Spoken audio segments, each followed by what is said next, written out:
Ça, ça va faire respirer les moteurs, ça. Tu vois, regarde, c'était mon anniversaire il y a quelques temps, il y a quelques semaines, et je me suis offert, je me suis offert, je me suis offert des admissions, tu vois, des papillons pour, c'est pour moto, hein, c'est des 1300 cm3 normalement de base. Et pourquoi j'ai commandé ça? Parce qu'on a un V6 de côté. On a un V6 et j'avais dit que ce serait pas mal de le passer en 6 ITB. Donc là, tu vois, j'en ai même 8. Et j'en ai prévu un de plus pour un 4 cylindres. Parce que j'aimerais bien le tester, ce sont des choses, je sais que ça marche très très fort, tout le monde le sait, hein, papillon individuel, sur un atmosphérique, ça défonce sa race. Et évidemment, j'ai les cornets qui vont avec. Hein. Donc pour l'Atmo, le 2 litres machin ou etc. Et pour le V6, tu vois, j'en ai 6 comme ça. Parfait, c'est parfait, c'est exactement ce qu'il faut, les diamètres internes sont parfaitement ajustés, c'est génial. Donc, eh ben, quand on aura du temps libre ou après la BMW, bah, derrière, on a, tu vois, on a de quoi faire. Je pose ces merveilles à côté, surtout, faut pas les abîmer parce que ça, il y a moyen de faire de belles machines avec ça. Ouais, franchement, en Atmo, là, ça va être de l'Atmo, hein. De l'Atmo hurlant, ça va te péter les ouïes. D'ailleurs, en parlant de pétage d'ouïes, on commence à, enfin, j'ai cru comprendre qu'on commençait à s'intéresser à Madforge Motors, si tu veux. Enfin, je vais te... Écoute. Bon, tu vois, j'ai mon compresseur qui m'est fidèle depuis plusieurs années maintenant, mais il est très, on va dire, bruyant. Il fait vraiment beaucoup de bruit. Il est très bien et tout. Il commence à être fuyant aussi parce qu'il est un peu vieux. Et ce qui s'est passé, c'est que récemment, on m'a contacté, tu vois, et on m'a filé ça, un super compresseur. Donc c'est Vevor. Putain, en plus c'est trop cool. Ils m'ont contacté et tout, ils m'ont demandé ce que j'avais besoin, je leur ai dit écoutez, j'ai besoin d'un compresseur. Et je savais qu'eux, ils avaient le compresseur silencieux en plus. Enfin, silencieux, c'est un grand mot. Il fait vraiment pas beaucoup de bruit. Et je leur ai dit, de toute façon, je comptais l'acheter. Et du coup, bah, paf, ils m'ont filé ça. Alors, Vevor, hein, mon tour là-bas, ça vient de chez eux. La mouleuse bordeuse ici, ça vient de chez eux. J'ai pas mal d'outillage de chez eux. Sur mon tour, sur ma fraiseuse, j'ai aussi mon étau qui vient de chez eux. J'ai aussi la presse hydraulique. C'est pas vraiment une presse hydraulique, mais c'est une perforatrice hydraulique qui vient aussi de chez eux. Et mon super gros cric hydraulique qui vient de chez eux. J'adore leur matos. Et j'ai été très très content d'être contacté par eux parce que j'utilise leur matos. C'est pas comme si j'étais sponsorisé par quelqu'un dont je n'avais jamais eu leur matos en main. Là, je le connais parfaitement, ça me sert tout le temps. Le tour, je m'en suis encore servi hier. Le cric hydraulique, évidemment, ça sert régulièrement. La mouleuse bordeuse, on s'en est servi aussi. Tout. Même la perforatrice hydraulique, ça sert tout le temps. Les outils de cette société me servent absolument tout le temps et je suis hyper content d'avoir été contacté par eux. Je voulais les contacter et c'est eux qui l'ont fait. Donc franchement, c'est vraiment cool. Alors la différence avec du coup l'ancien compresseur, bon, c'est la même puissance. On a une puissance équivalente. Donc là, on a pris un 100 litres, 750 watts x 3, donc on est à 3 chevaux. Exactement pareil que l'autre là-bas. L'autre là-bas, on est à 260 litres minutes expiré. Là, on est à 495. Donc pour la même puissance, on est moins bruyant. Celui-là, de toute façon, je leur ai dit, de toute façon, c'est un truc que j'aurais acheté. Le bruit, c'est super cool, 5 minutes. Mais bon, en plus, avec la ponceuse orbitale que j'ai qui demande beaucoup d'air, avec l'autre, j'avais un souci. Avec celui-là, je ne sais pas si ça suffira, je pense que oui, j'espère. Donc, ben voilà, c'est pour ça que je te présente un peu ce matos. Donc évidemment, on est sur du 3 moteurs, on a 6 pistons. Sur l'autre, on a que 2 pistons, donc vu que c'est des gros pistons, ça fait beaucoup de bruit. Une chose, quand on reçoit un compresseur comme ça, moi ce que je fais tout le temps, c'est que je vérifie tous les serrages de tous les tuyaux. Je regarde qu'il n'y ait pas de fuite, parce que derrière, ben on sait jamais. Je sais que sur l'autre, là-bas, c'est arrivé au bout d'un certain temps qu'au final, cette partie-là, ici, en fait, elle est jointée, ben, ça se dévisse ou c'est pas assez serré quand on reçoit la machine. Donc c'est un truc que je vous conseille de tout vérifier avant la mise en pression. D'ailleurs sur celui-là c'est ce que j'ai fait, hein, j'ai tout vérifié. Comme ça au moins il n'y a pas de problème. Voilà, il n'y a pas de problème. Bah écoute, hyper content. Merci à Vevor, franchement c'est vraiment cool. Il y a encore plein de trucs de toute façon que je dois prendre chez eux parce que, comme je vous dis, c'est l'un des meilleurs rapports qualité-prix. L'avantage, c'est que je suis sponsorisé par une grosse marque bien connue comme Facom ou comme autre que je n'utilise pas régulièrement. Là, je suis sponsorisé par une marque que j'utilise, donc c'est vraiment... je trouve que c'est vraiment mieux. Voilà, pour moi, je trouve que c'est vraiment mieux. Donc ça, ce sont des matos que je peux vous conseiller. Tu sais quoi, regarde, on va le mettre en route. T'entends ou pas le bruit, là? Ça, c'est le bruit du compresseur complet, là. Les 3 moteurs sont en route. Hein. Je sais pas si t'as entendu, on va entendre l'autre. Je dis pas que l'autre compresseur est mauvais et tout. Je dis juste qu'on va voir un peu la différence de bruit. Est-ce que tu comprends? Je te le mets pas longtemps parce que le bruit est horrible. Mais c'est normal, c'est un compresseur. Donc là, avec celui-là, bah, forcément, mes oreilles vont moins subir. Quand je peins et que c'est le moment du remplissage, ça me détruit pas les oreilles. Ça me détruit pas les oreilles. Donc c'est cool. Évidemment, les outils pneumatiques, j'utilise un casque. Forcément, donc ça change rien pour les outillages pneumatiques.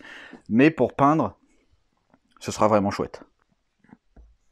Ah, t'es revenu. Je repose ça là, alors du coup. Bon, aujourd'hui, qu'est-ce qui va se passer? Attends, d'abord, attends.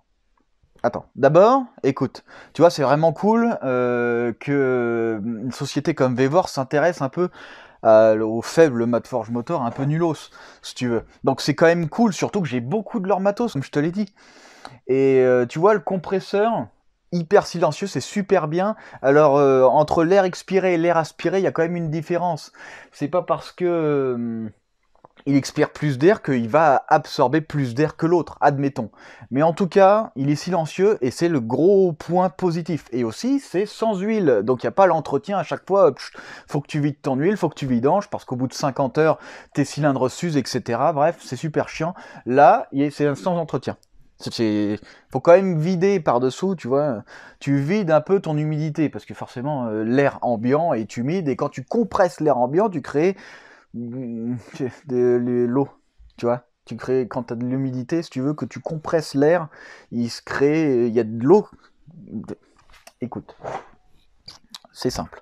Donc, je suis hyper content. Ils m'ont filé des codes promo si ça t'intéresse de prendre des matos chez eux. Moi, j'ai beaucoup de matos chez eux. J'ai jamais été vraiment déçu, entre parenthèses. Hein. Après, j'ai pas connu autre chose. Donc, c'est très facile de pas être déçu quand on connaît qu'une seule chose. Il faut être objectif. Voilà, il faut être objectif, il faut... Voilà. Mais je suis pas déçu de leur matos, surtout de la perforatrice hydraulique que j'utilise tout le temps. Hein.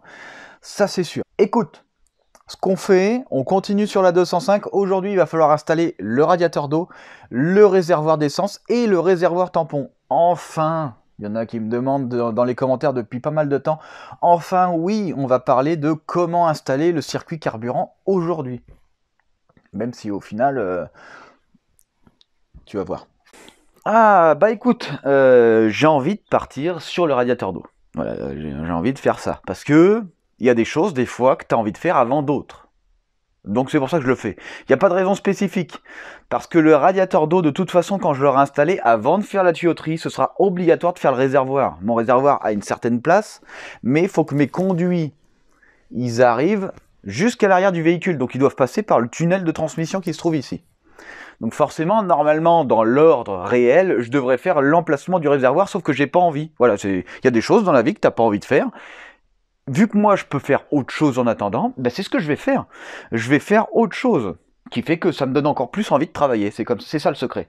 Quand t'as envie de faire quelque chose, enfin, on va dire quand t'as pas envie de faire quelque chose et que tu peux faire autre chose sur un projet, plutôt que de te forcer à faire un truc que t'as pas forcément envie alors que tu peux faire autre chose à côté, fais autre chose à côté. C'est ce que je fais sans arrêt. Donc l'emplacement du radiateur d'eau, je peux le faire. J'ai tout ce qu'il faut à ma disposition. J'ai le pare-choc et mes ailes. Même si j'ai pas mon capot, j'ai au moins ces emplacements-là. Qui seront forcément modulables en fonction du capot, évidemment. Mais je sais que le pare-choc ne sera pas plus loin. Il ne sera pas plus loin. Mes ailes ont une distance. Donc, je peux. Yes, I can. Ok, donc, le but, ici, on a une grille.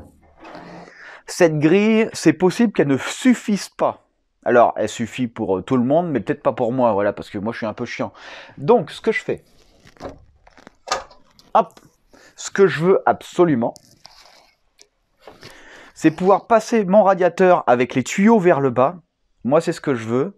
Donc, qu'est-ce que ça veut dire? Ça veut dire que le niveau du réservoir d'eau doit être au-dessus d'ici. Et ici, je dois faire absolument, je ne sais pas si je te montre bien, ici, là, on voit qu'il y a, il y a une espèce de truc pour vider.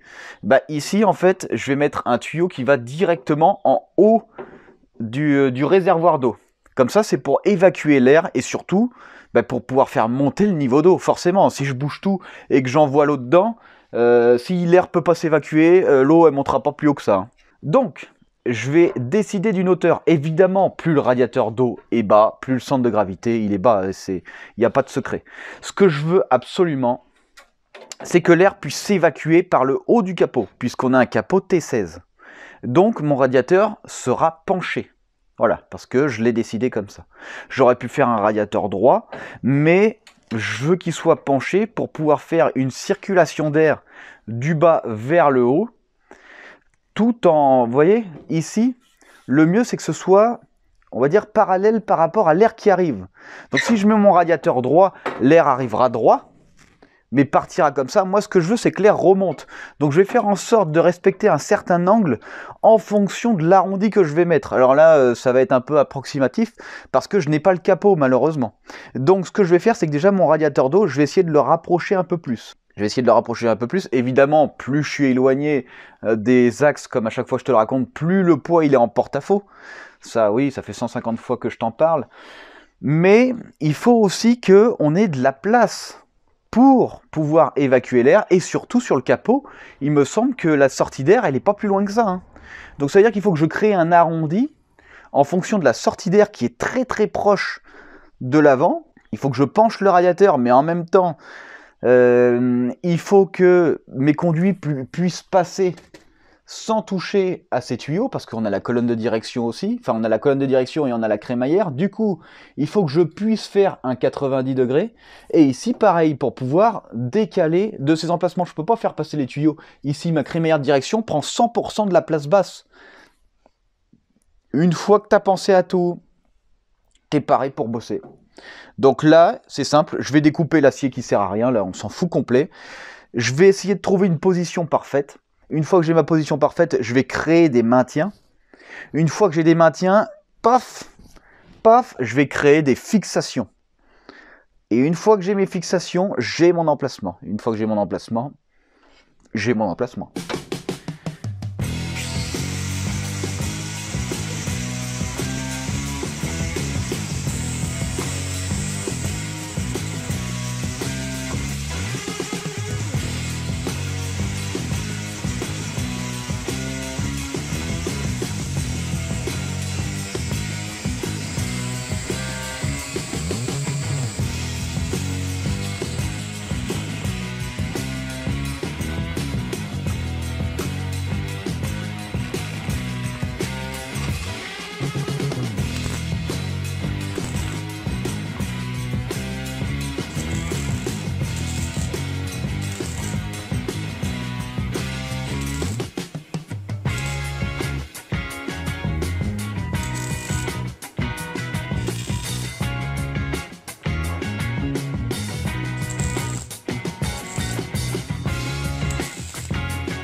Alors voilà un peu ce que ça fait.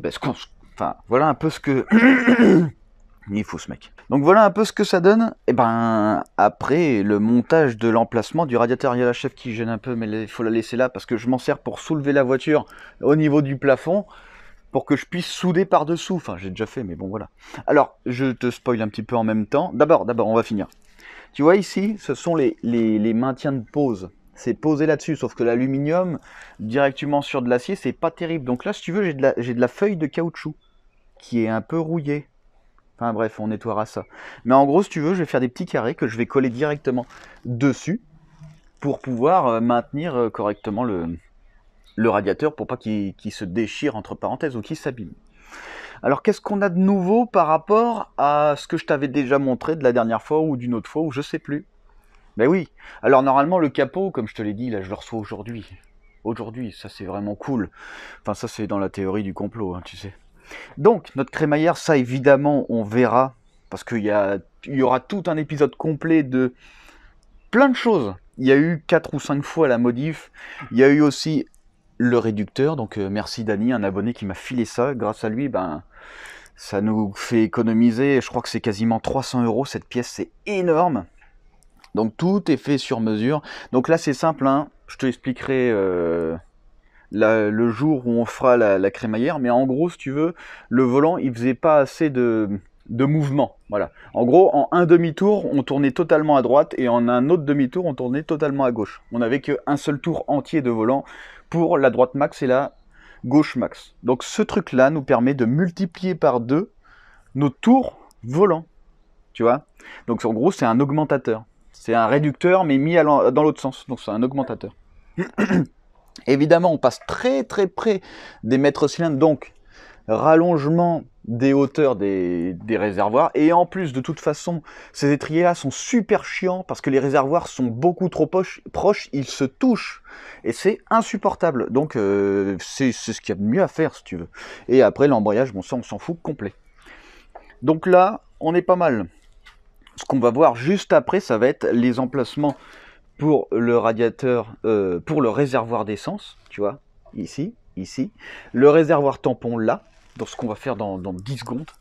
J'en profite pour te montrer un peu ce qui s'est passé depuis la dernière fois. Donc j'ai fait l'installation du bouton de réglage, répartition de freinage, démarrage.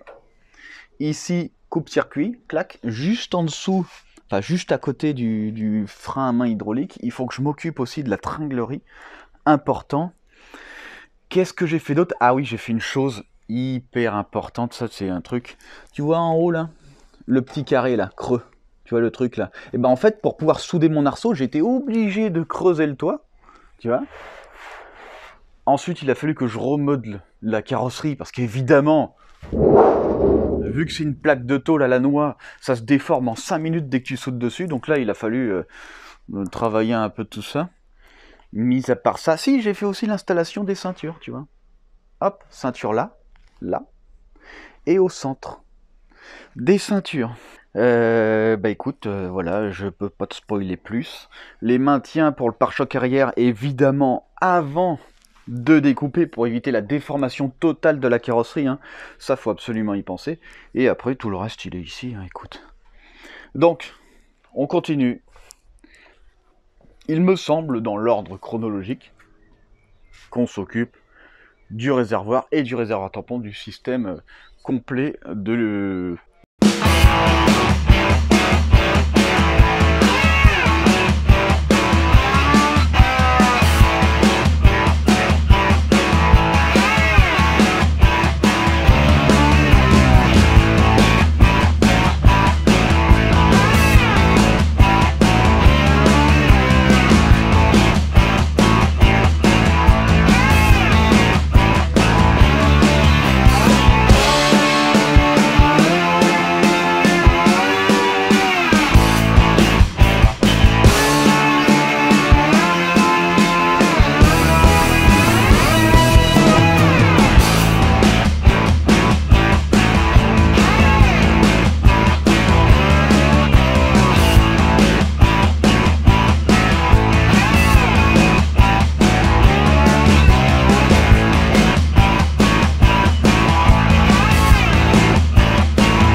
Bon écoute, on va voir un petit peu comment on fait le circuit carburant avec le réservoir tampon. Tu vas voir, c'est d'une simplicité absolue.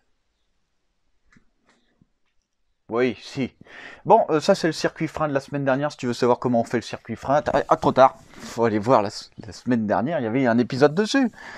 Voilà, tout simplement. Donc, pour le circuit carburant, alors comme tu as pu voir, on a mis le radiateur d'eau. C'était indispensable de le mettre, pas avant le réservoir d'eau, avant le réservoir d'essence, mais il fallait qu'il soit mis en place. Il fallait que la crémaillère soit mise en place, même si c'est pas la définitive. Il fallait qu'on ait un emplacement pour connaître exactement la place qu'on a pour mettre en place le réservoir tampon. Parce qu'on a notre réservoir tampon, la crémaillère, le système de refroidissement et la transmission de crémaillère. Maintenant, il faut installer le circuit carburant qui fera la finalité de tout l'ensemble. Donc, on a un réservoir. On a un réservoir tampon. Et après, on va dire qu'on a la rampe à injection. Hein, voilà, on va dire ça comme ça. Alors, comment on fait pour faire un circuit où on ait le moins de problèmes possible? Donc ça veut dire quoi? Ça veut dire qu'en fait, si vous voulez, en fonction de la route, en fonction de la performance de votre véhicule, de sa tenue de route, de son accélération et de son freinage, on va créer ici à l'intérieur du réservoir du ballottement, ce qui fait que le liquide, il va avoir tendance à remuer un petit peu comme des vagues. Voilà. Et ce qui se passe, c'est qu'à un moment donné, par exemple ici, on a notre sortie. Alors sur notre réservoir, c'est pas mal fait parce que c'est légèrement plus bas. Tac. Eh ben, il peut arriver dans des cas, on va dire, ultra exceptionnels, enfin, en compétition, ça peut arriver régulièrement, que le liquide soit tellement remué qu'en fait, eh ben, ici, on a de l'air qui arrive à la pompe. Alors, je vais t'expliquer.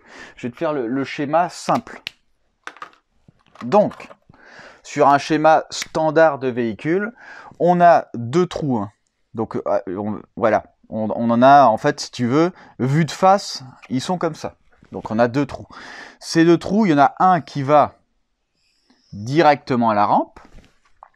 Il y en a un autre qui passe par une pompe à essence et par un filtre. Et qui va à la pompe. Avant de faire le retour, ici, on a un régulateur de pression. Rien de plus simple, hein.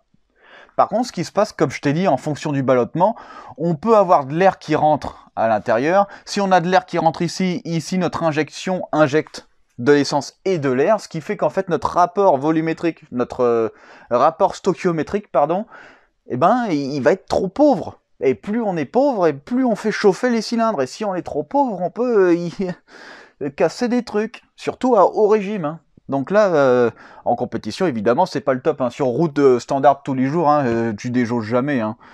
Ta voiture, en général, tu fais pas trop le fou avec, même si tu fais vraiment le fou. Bon, faut y aller. Donc là, qu'est-ce qui se passe? Il va falloir faire en sorte que cette situation existe quand même, mais qu'elle n'ait pas d'influence ici. Du coup, on va changer tout ça. Tu vois? On peut garder le régulateur il est toujours là. On va garder la pompe. Et ça, hop, on va refaire. Donc là, ce qu'il faut faire, c'est... Ici, on a deux sorties. Ce sont les deux nouvelles sorties de ce réservoir-là. Tu vois? En fait, ici, ce qu'on va faire, on va remplir ça. Évidemment, pour pouvoir le remplir au maximum, il faut que l'évacuation, le retour se fasse d'en haut et revienne tout en bas. Important, surtout, tout en bas ici. C'est ultra important. Faut pas qu'il revienne en haut. Surtout pas. Le retour du réservoir tampon, jamais tu le mets en haut. Et je vais t'expliquer après pourquoi. Donc ici, tu as une pompe, tu peux mettre un filtre pour venir remplir. Il faut qu'il soit rempli à mort. Évidemment, en ballottement, tu peux même te retourner avec ton véhicule. Ici, tu déjaugeras pas. Hein. Forcément, parce qu'il est rempli à mort, complet. Ensuite, circuit standard. Donc nous, ce qu'on a, c'est qu'on a deux pompes. Parce qu'on va avoir, on va dire, une demande assez conséquente. Ensuite, on a un filtre. Et ensuite, ça revient directement à la rampe à injection. On a notre régulateur.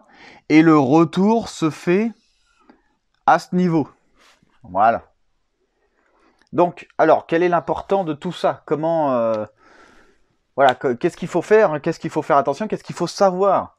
Il faut savoir que cette pompe-là, quand tu as le réservoir plein, Une fois que cette pompe a alimenté 100% de ton réservoir tampon, même si tu l'alimentes plus, ici, eh ben, ça va continuer à fonctionner et ce sera toujours plein, tant que tu déjauges pas là. Parce que ce qui se passe, c'est vu qu'on est en dessous du niveau, ici quand on aura une demande, parce qu'on aura une différence, forcément si on consomme de l'essence, ici on va envoyer plus qu'au retour, sinon il n'y a pas de consommation. Donc ici, ça va être aspiré par ici. Et si tu mets ton retour en haut, qu'est-ce qu'il va faire lui? Il va aspirer le plus simple, hein, il va aspirer de l'air. Donc voilà pourquoi c'est important de le mettre en bas. Ce qui se passe, par contre, une chose importante que je vous ai pas dit, évidemment, ton réservoir, il se vide. Donc forcément, il faut qu'il y ait de l'air qui rentre. Tout simplement. Donc là, tu mets une espèce de... Tu peux mettre un petit clapet anti-retour. Comme ça, au moins, il n'y a pas de souci. Évidemment, hein, tu vides ton réservoir, donc forcément, il faut qu'il se remplisse d'autres choses, de l'air ambiante. Sinon, il se passe une grosse dépression. Est-ce que tu as compris un peu le principe? Donc, en faisant le schéma comme ça de ton réservoir tampon, tu peux prendre ton réservoir tampon, tu peux le mettre en haut de la tour Eiffel, comme je te l'ai dit la dernière fois. Jamais il ne se videra. Jamais il se videra parce qu'en fait, on est toujours en dessous du niveau. Du coup, ça veut dire quoi? Ça veut dire que la force que demande la dépression d'ici pour arriver là sera la même que la force demande la dépression d'ici pour arriver là. Tu vois ce que je veux dire? Ou pas? Il y a une espèce d'équilibre. Admettons les deux pompes, elles aspirent plus que celle-là, on s'en fout parce que par dépression, elle va venir prendre ici directement par là. Si jamais la consommation du moteur est supérieure à ce que fournit cette pompe, une fois de plus, c'est pas grave parce que le retour se fait ici, tu vois. Donc ça va aspirer du retour. Donc le schéma, tu vois, il est extrêmement simple et extrêmement mal fait. Donc j'espère que tu as compris parce que ce serait bien quand même. Alors, dernière chose importante, donc dans notre cas là, on a un véhicule où on peut adapter ce genre de système. Mais sur la BMW, je compte faire un système différent qui permettra de pas déjauger non plus, évidemment. Parce que la BMW, on a un pont sur l'avant. Et je compte mettre le réservoir sur le pont. Sauf qu'il faut que je réadapte le réservoir, etc. Mais du coup, je suis pas obligé d'avoir un réservoir tampon de ce type. Tu vois, alimenté et tout, qui me demande plus de masse. Je vais t'expliquer, tu vas voir, c'est très simple. Donc la demande est toujours la même. On compte ne pas déjauger évidemment parce que c'est pas top. Donc là, ce qui se passe, c'est que mon réservoir, il est en l'air. Donc j'ai une, si tu veux, j'ai une différence de hauteur entre le haut du réservoir et le bas du réservoir. Je compte faire un réservoir un petit peu allongé. Ce que je vais faire pour éviter tout ce qu'on vient de voir sans mettre de réservoir tampon, je vais retravailler le réservoir. Et c'est le même réservoir qui fera, entre parenthèses, réservoir tampon. Où est-ce que t'es? Donc ce que je vais faire, c'est très simple. C'est qu'en fait, mon réservoir, je vais l'abaisser. Je vais lui laisser une entrée très courte. Et vu qu'il sera abaissé, je vais faire mes entrées ici. Mes entrées et sorties ici. Tu auras beau te balancer dans tous les sens, jamais tu déjaugeras. Tu vois? Jamais. Donc en fait, si tu veux, vue de 3D, parce que je suis un ouf, tu vois, et surtout je dessine trop bien, ça donnera un peu ça. Je vais essayer de le faire bien pour que tu puisses bien comprendre. Est-ce que tu comprends mieux? Donc ça veut dire qu'en fait c'est le réservoir qui fera aussi réservoir tampon. Ça m'évite d'avoir une pompe pour alimenter un réservoir tampon, ça m'évite d'avoir toute une ligne à la noix, ça me fait économiser du poids, et en plus c'est toujours aussi bien. Et ça prend moins de place entre parenthèses. Donc voilà comment je vais faire pour la BMW. Ce sera bien mieux, évidemment, les sorties sont là. Hein. Hop, et voilà. C'est une simplicité absolue, non? Si? Oui, non? T'es pas obligé d'être d'accord, hein, je te rassure.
on fera la suite de l'installation la prochaine fois, parce que là, ça va être un petit peu long. Il va falloir créer des emplacements, créer les tubulures, etc. Et la vidéo commence déjà à être un peu longue, donc je vais pas te retarder plus que ça. T'as peut-être des choses à faire, voilà. Peut-être que ta vie, c'est pas simplement YouTube.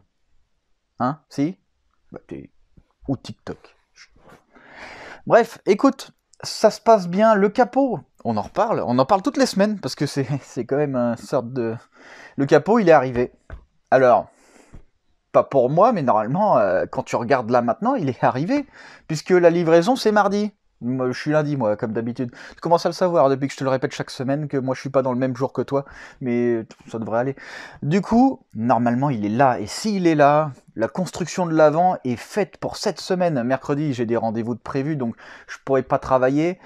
Alors, il me reste jeudi, vendredi, samedi, dimanche, 5 jours pour créer l'avant sur mesure. Ensuite, tout nettoyer, tout machin. Pensez bien à tout avant de peindre l'intérieur. On va peindre tout le châssis interne et je sais pas si pour mardi prochain, j'aurai le temps de faire tout ça pour que tu puisses avoir une petite vidéo sympathique sur l'avancement et la peinture interne du châssis. Je sais pas si tu te rends compte, enfin, on va avoir la peinture interne. J'ai déjà reçu la peinture. Hein. On a aussi la peinture externe, mais alors là, j'ai juste à appeler Copap, lui dire « Allô Copap, t'es où ?» Il est là. Voilà, il arrive. Et du coup, il me file les ailes arrière et paf, peinture externe et le moteur. Je lui demanderai le moteur d'ici une semaine à peu près, une semaine et demie. On va voir s'il peut me le fournir. Et après, une fois que le moteur est fait, une fois que la peinture est faite, que le moteur est installé, il n'y a plus qu'à rejoindre tous les circuits qu'on a déposés. On va tout reposer. C'est hyper rapide. Hein. Une voiture comme on a fait là, en une journée, tu la montes de A à Z. Hein. C'est-à-dire qu'elle est complètement nue. En une journée, sans compter les réglages géométriques, parce qu'évidemment, il y a des réglages. Il va peut-être falloir réajuster les essieux, parce que je ne l'ai pas encore mis par terre. Pas les essieux, les triangles. Je ne l'ai pas encore mis par terre. On a dû faire beaucoup de modifications au niveau des fusées. Donc, voilà. Mais ça avance super bien. La fin approche. La fin approche. Elle est proche. Elle approche. C'est pas la vraie fin encore, mais... ça sent plutôt bien. Il restera encore le circuit électronique à faire complet sur mesure, évidemment. Il restera le dashboard à installer et à programmer. Un dashboard, ça se programme, hein. Évidemment, en fonction de ce que tu veux au tableau de bord. Il va falloir faire le faisceau moteur complet, gestion carto. Il y a encore un max de boulot. Il y a encore un max de boulot, mais je le sens bien. Les portières en fibre devraient arriver aussi d'ici peu, j'espère. Une fois de plus, j'espère, avec le pare-choc arrière. Et après, c'est la joie de l'essayage. Ce qu'on fait, je te laisse maintenant, comme ça tu te reposes et tout pour la semaine prochaine, que tu sois prêt, parce que peut-être qu'il y aura un gros truc avec cette peinture interne, j'espère que je vais avoir le temps, j'espère. En tout cas, je te remercie une fois de plus, et puis je te dis à la semaine prochaine.